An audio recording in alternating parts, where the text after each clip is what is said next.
I have my glasses on so I can see, right? So we talked a lot about recession, and there's a couple things I want to go over. I'll try to not make this too long. I'm going to see if maybe you could come around and look. And then what I'm going to do is I'm going to draw some pictures of some teeth, and then we're going to do the gum line. And we'll draw some pictures of some teeth, and we'll do the gum line. All right? Okay. Now this is not quite demonstrative, but let's pretend that it is. All right? Just very, very quickly. This would be the enamel. Remember we talked about that. The enamel, the dentin, and then you'll have the blood vessels, and that would be the pulp, right? Okay, so ideally, normally, when you look at the little mountains and the little valleys of the teeth, the way that they come together, all right? So when we look at the teeth, tap, tap, tap, tap, tap, tap, tap, normally the little mountains of the bottom teeth are going to go into the valleys on the upper, just like this. All right, tap, tap, tap. Think of the top will fit over the bottoms, and the bottoms will fit into the uppers. And when you go side to side, the teeth should not touch.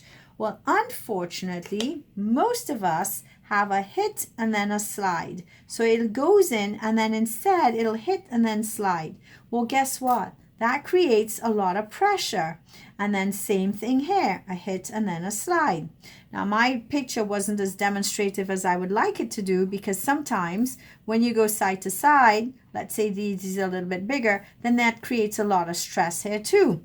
Well, guess what? All these forces create a lot of force on the teeth that are not supposed to be. Now remember, way back in chemistry, you had your force and your vectors, and each force vector could be divided into two. It's the same thing. So now, if you look at this, you end up having a lot of stress on these teeth. Well, guess what? Notice some of them are moving and they've changed. And look, you can actually see some of the root surface. Well, guess what? These teeth, which are plastic, are in also a plastic model.